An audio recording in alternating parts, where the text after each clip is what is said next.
यीशु मसीह के नाम में सबको जय मसीह की। आइए हम परमेश्वर के वचन में जाने से पहले प्रार्थना करेंगे। सर्वशक्तिमान परमेश्वर यीशु मसीह के नाम में हम आपके पास आते हैं। प्रभु, आपकी दया और अनुग्रह हमारे जीवन में, इसलिए हम जीवित पाए जाते हैं। प्रभु, धन्यवाद हो तेरी दया और अनुग्रह के लिए। बता आपके लोगों पे हमेशा बनाए रख। प्रभु, इस वचन के द्वारा हम सभी से बातें कर, यीशु के नाम से मांगते हैं, आमीन। इस वचन में हम देखते हैं, आज जो देखेंगे परमेश्वर की वचन याकूब की पुस्तक उसके 5 अध्याय 16 वचन, उसके जो आखिरी लाइन में लिखा है उसके बारे में थोड़ा अध्ययन करेंगे कि उसमें लिखा है कि धर्मी जन की प्रार्थना के प्रभाव से बहुत कुछ हो सकता है। उस प्रभाव से बहुत कुछ हो सकता है। प्रार्थना से नहीं, प्रार्थना से निकलने वाला प्रभाव से बहुत कुछ हो सकता है। और प्रार्थना में प्रभाव लाने के लिए कुछ खास होने की जरूरत है, और वो है धर्मी बनना। बगैर धर्मी बनकर प्रार्थना करने से कोई भी प्रभाव नहीं ला सकता है। प्रभाव मतलब, मैं उदाहरण देना चाहता हूं, अगर आपको हवा चाहिए, आपको गर्मी लग रही है और हवा चाहिए, और आप कूलर के पास जाके बैठेंगे, कूलर यदि ऑफ होगा तो आपको हवा नहीं मिलेगी। जब तक कूलर की जो तार है, वायर है, उस प्लग में नहीं जुड़ेगा। अब प्लग में जुड़ने से, करंट पास होने से, बटन दबाने से मोटर घुमाता है उस पंखे को, और पंखे के द्वारा जो हवा आती है आपको मिलता है। एक प्रभाव, एक पावर, एक सामर्थ्य के द्वारा घूमता है, ताकत के द्वारा घूमता है, और उसकी प्रभाव आपको मिलता है, तब आपको ठंडक पहुंचती है। अगर हम दूसरा उदाहरण को देखेंगे, अगर आप स्टोव में बैठाएंगे, पानी गर्म करने के लिए गंज में बैठाएंगे और ढक्कन लगाएंगे, और उसमें लगा के आप 1 घंटा के बाद भी जाके छू के देखें तो उसमें कोई प्रभाव या कोई गर्माहट नहीं मिलेगा। लेकिन स्टोव को ऑन करके अगर आप बैठाते हैं और उसमें ढक्कन ढक के कुछ देर के बाद जाके आप छू के देखते हैं ढक्कन में, तो उस ढक्कन में गर्माहट आपको आएगा। थोड़ी देर के बाद और जाके देखें तो आपको गर्म और ज्यादा हो जाएगा, यहां तक कि आपके हाथ जल सकते हैं। यहां तक कि अगर उस ढक्कन को आप कहीं पर भी छुआ लें, उस एरिया आप जल सकता है। सिर्फ ढक्कन उस गंज के ऊपर रखा हुआ है, ढक्कन स्टोव के ऊपर रखा हुआ नहीं है। लेकिन ये गर्माहट या ये प्रभाव जो आपको जला सकता है, ये कहां से आ रही है? उस स्टोव की आग से जो गंज में पहुंच रही है, गंज को गर्म करके ढक्कन तक पहुंच रही है, और उस ढक्कन को छूने से आपके हाथ में जो जलन हो सकता है, जल सकता है, एक कुछ कर सकता है, वो बदलाहट है, वो एक प्रभाव की ताकत है। परमेश्वर की वचन में लिखा है कि धर्मी जन की प्रार्थना के प्रभाव से बहुत कुछ हो सकता है। अगर हम देखेंगे क्या व्यक्ति प्रार्थना करता है, तो हमारे उत्तर ये हो सकता है कि व्यक्ति प्रार्थना करता है। लेकिन अगला सवाल ये है, क्या सभी का प्रार्थना से बहुत कुछ होता है? इस जगह पर हमें कंफ्यूजन होगी। लेकिन अगर प्रभाव लाना है तो करना क्या पड़ेगा? वह व्यक्ति को धर्मी बनना पड़ेगा। क्या दुनिया में मनुष्य धर्मी है? आइए हम परमेश्वर के वचन से देखेंगे।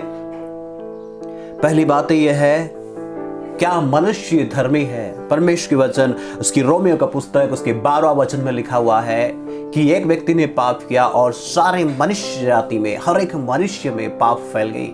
इस प्रकार से सारे मनुष्य पापी हो गए। उसके 3 और 3 का 23 में हम देखते हैं कि सबने पाप किया और परमेश्वर की महिमा से दूर हो गए, रहित हो गए, उस धर्मी परमेश्वर से दूर हो गए। और रोमियो 3 उसका 10 में लिखा हुआ है कि कोई भी धर्मी नहीं है, एक भी धर्मी नहीं है। तो इसका मतलब है कि सारे मानव जाति में, हर एक इंसानों में कोई भी व्यक्ति धर्मी नहीं है। तो सवाल यह है कि प्रार्थना कर रहे हैं, लेकिन बगैर धर्मी बनकर पापियों की प्रार्थना बाइबल में लिखा हुआ नहीं कि वो सुनता है। परमेश्वर धर्मियों की प्रार्थना सुनता है, इस जगह पे लिखा हुआ है। धर्मियों की प्रार्थना सुनकर परमेश्वर उस जगह पे प्रभाव के द्वारा बदलाहट लाता है, और ये प्रभाव परमेश्वर से उस व्यक्ति में आता है, और उस व्यक्ति की जब प्रार्थना करता है, प्रार्थना करने के द्वारा चेंजेस या प्रभाव के द्वारा बहुत कुछ होता है। हम देखेंगे परमेश्वर के वचन से कि कोई भी व्यक्ति धर्मी नहीं है, लेकिन परमेश्वर मानव जाति से, हम सभी से इतना प्यार करता है कि वो धर्मी परमेश्वर अपने आप धर्मी है, इसलिए हर एक लोगों को धर्मी बनाना चाहता है। इसलिए ताकि वो प्रेम करता है, लोग उससे बातें करें, लोग उससे प्रार्थना करें, लोग उसके प्रभाव को अपने जीवन में ले और उस प्रभाव के द्वारा बदलाहट लेकर आए, बहुत कुछ कर सके। यूहन्ना 3:16 में परमेश्वर ने अपने पुत्र को दिया ताकि इंसान उस पर विश्वास करे, हम सभी विश्वास करें और अपने अंदर में उस परमेश्वर की गुण को लेकर आए। जब तक हम उसके पास जाएंगे नहीं, जब तक हम उसके निकट में जाएंगे नहीं, हमारे अंदर में वो धर्मी वाली गुण नहीं आ सकता। परमेश्वर के वचन में लिखा है, इसके लिए हमें करना क्या चाहिए, धर्मी हम कैसे बन सकते हैं। दूसरी बात है मेरी, धर्मी हम कैसे बन सकते हैं। धर्मी सिर्फ परमेश्वर बना सकता है, धर्मी सिर्फ परमेश्वर बनाता है। इंसानों में इतना काबिलियत नहीं है, इतनी ताकत नहीं है कि इतने वो अपने आप में कभी भी धर्मी नहीं बन सकता है। अपने आप में कभी भी कोई भी इंसान, कोई भी मनुष्य, कोई भी व्यक्ति धर्मी नहीं बन सकता है, चाहे वो कितने भी बड़ा काम कर ले, कितने भी बड़ा अपने जितने भी ताकत है, सब ताकत लगा ले, जब तक वो परमेश्वर के पास जाएगा नहीं, तब तक वो धर्मी नहीं बन सकता। याकूब उसके 5 उसके 16 वचन के ऊपर लाइन में लिखा है कि अपने पापों को मान लेने से, इस जगह पर लिखा है सबसे पहली बात तो परमेश्वर के पास जाने की आवश्यकता है। दूसरी बात है कि अपने पापों को मानकर, पश्चाताप कर, अपने गलतियों को मानकर परमेश्वर के अधीन में होने की आवश्यकता है, और उसके अधीन में होकर उसके वचन यीशु मसीह के द्वारा परमेश्वर धर्मी बनाता है। यीशु मसीह ही रास्ता और मार्ग है, उसके द्वारा हम धर्मी बनाए जाते हैं। यीशु को विश्वास कर, उसके वचन को अपने अंदर में रख कर उसके लिए जीने का निर्णय लेने से हम धर्मी बनाए जाते हैं, और दूसरा कोई भी माध्यम नहीं है इस जगह पर, क्योंकि परमेश्वर धर्मी है। अपने पुत्र के द्वारा इंसान को, हर एक मनुष्य को धर्मी बनाता है, और तब जाकर इंसान प्रार्थना करता है, क्योंकि वो परमेश्वर से जुड़ जाता है यीशु मसीह के द्वारा, और दोनों का बीच में एक लिंक हो जाता है, दोनों के बीच में एक कनेक्शन हो जाता है। तब प्रार्थना करने से, क्योंकि धर्मी का प्रार्थना धर्मी परमेश्वर सुनता है, इसलिए इस जगह पे लिखा है धर्मियों की प्रार्थना की प्रभाव से बहुत कुछ हो सकता है। जब वो धर्मी बनने के लिए परमेश्वर के पास जाने से ही परमेश्वर धर्मी बनाता है। हम देखते हैं यीशु मसीह ने बताया था, 2 व्यक्ति ने प्रार्थना किए थे। एक ने आया यीशु मसीह के पास, ने बोला कि मैं तो 10 वास देता हूं, मैं तो धर्मी हूं, मैं उस पापी के समान नहीं हूं, और उसकी प्रार्थना अयोग्य ठहराया गया। वो अपने आप में धर्मी बनने की कोशिश कर रहा था, वो अपने आप में धर्मी बनकर प्रार्थना करने की कोशिश कर रहा था। लेकिन दूसरे व्यक्ति उस जगह पर आया और उसने कहा कि परमेश्वर मैं पापी हूं, मैं अपनी आंखें स्वर्ग की ओर उठाने लायक भी नहीं हूं, और वो व्यक्ति की प्रार्थना उस जगह पर सुना गया। कहने का मतलब यही है, जब तक हम परमेश्वर के निकट में नहीं आते हैं, जब तक हम अपने पापों को नहीं मानते हैं, जब तक हम परमेश्वर के निकट में आकर अपने गुनाहों को नहीं मानते और छोड़ते नहीं हैं, तब तक हमारी प्रार्थना सुने नहीं जाते हैं। परमेश्वर के निकट आना जरूरी है, पश्चाताप करना जरूरी है, मन फिराना जरूरी है, प्रभु के वचन के अंदर अपने अंदर बसा के इसके अनुसार चलना जरूरी है। तब परमेश्वर के साथ सही रिश्ता होगा और परमेश्वर हमारी प्रार्थना को सुनेंगे। उस व्यक्ति ने परमेश्वर के निकट में गया और अपने पापों को माना, अपने आप को परमेश्वर के अधीन कर दिया। तब परमेश्वर ने उसकी प्रार्थना को सुना। हम देख सकते यीशु प्रभु ने इस प्रकार के दृष्टांतों के द्वारा बातें किए थे। हम देखते हैं परमेश्वर के वचन, पहला यूहन्ना उसका 1 अध्याय उसके 9वां वचन में, कि परमेश्वर धर्मी है। यदि हम अपने पापों को मान ले तो वो हमारे पापों को दूर करने में, यीशु के लहू के द्वारा शुद्ध करने में वो धर्मी परमेश्वर है। ये हमें कैसे मिलता है? सिर्फ यीशु मसीह में विश्वास करने के द्वारा, क्योंकि परमेश्वर का प्रेम हमें इस प्रकार से प्रकट हुआ कि उसका 6 अध्याय 23 में, रोमियो 6 अध्याय 23 में परमेश्वर का अनुग्रह और दान के द्वारा जो यीशु मसीह है हमें मिलता है। उसके 5:8 में, रोमियो 5:8 में हम देखते हैं जब हम पापी ही थे तभी यीशु मसीह हमारे लिए मरा। 5:9 में हम देखते हैं यीशु मसीह के लहू के द्वारा बहाए जाने के कारण हम धर्मी ठहरते हैं।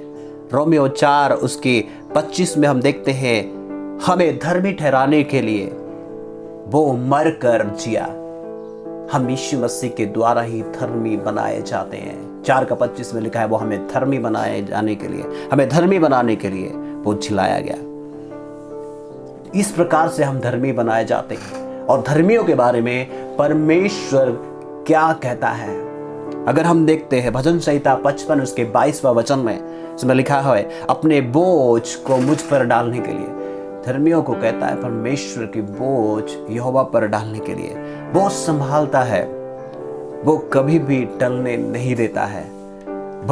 भजन संहिता में हम देखे हैं कि परमेश्वर बोझ उठाता है धर्मियों को, धर्मियों का बोझ उठाता है, वो उन्हें संभालता है, वो उन्हें टलने नहीं देता है।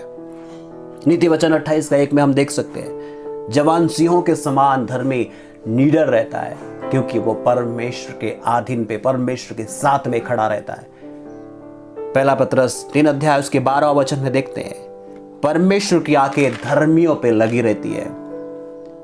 इस प्रकार से धर्मियों के बारे में परमेश्वर कहता है उन्हें वो संभालता है, उन्हें वो टलने नहीं देता है, वो जवान सिंहों के समान निडर रहते हैं। और यहोवा की आंखें, परमेश्वर की आंखें धर्मियों पर सदा हमेशा लगी रहती है।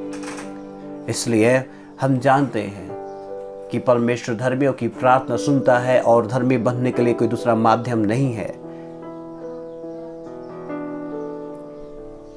हमारी प्रार्थना प्रभावशाली कैसे बनता है? जब हम धर्मी बनते हैं, परमेश्वर से जुड़ते हैं और परमेश्वर के वचन हम में रहता है, परमेश्वर की उपस्थिति हम में रहता है, तब हमारी प्रार्थना प्रभावशाली बनते जाता है। अगर हम देखते हैं यूहन्ना उसके 5 अध्याय 17वां वचन में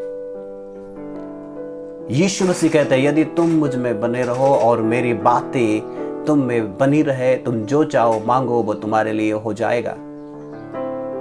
यदि हम उसमें बने रहे और उसकी बातें हम में बने रहे, कहने का मतलब हम उस धर्मी परमेश्वर में बने रहे, हमारे जीवन बना रहे और हम उसके वचन हमारे जीवन के अंदर रहे और उसके वचन के आधार पर हम चले, तो वो हमें परमेश्वर हमारी प्रार्थना को सुनता है। जो चाहे हम मांगे वो करता है। यूहन्ना 14:14 में लिखा है जो कुछ भी हम उसके नाम से मांगेंगे वो हमारे लिए करेगा। ये उसकी अनुग्रह के द्वारा हुआ है। कौन सी प्रार्थना परमेश्वर नहीं सुनता है? कौन सी प्रार्थना प्रभाव लेकर नहीं आता है? सिर्फ वो प्रार्थना जो बगैर पश्चाताप करते हुए प्रार्थना करने से, वो प्रार्थना पाप में जिंदगी जीते हुए प्रार्थना करने से, वो प्रार्थना मन नहीं फिरा कर प्रार्थना करने से, वो प्रार्थना यीशु मसीह के उपस्थिति की बगैर, वो प्रार्थना जिसके अंदर परमेश्वर की वचन ना होते हुए प्रार्थना करने से, ऐसी प्रार्थना परमेश्वर की उपस्थिति में नहीं पहुंचती है। परमेश्वर को जानते हुए भी ऐसे काम करने से, चाहे वो सुनने के द्वारा, देखने के द्वारा, बोलने के द्वारा, सोच विचारने के द्वारा, जो परमेश्वर को नहीं भाता है, ऐसे काम करने से, देखने से, बोलने से, सोचने से और प्रार्थना करने से परमेश्वर नहीं सुनता है।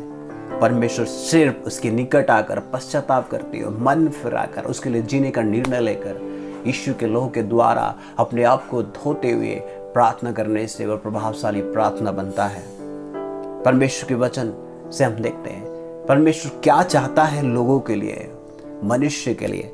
तीतुस का पुस्तक 2 अध्याय उसके 11 और 12 में हम देख सकते हैं उसकी अनुग्रह से सब मनुष्य के लिए हुआ है। उसकी अनुग्रह सब मनुष्य के लिए हुआ है जो मनुष्य का उद्धार का कारण है। वो चेतावनी देता है और अभक्ति और संसार की अभिलाषाओं से मन फिराकर इस युग में संयम के साथ धर्मी बनकर भक्ति से जीवन बिताए।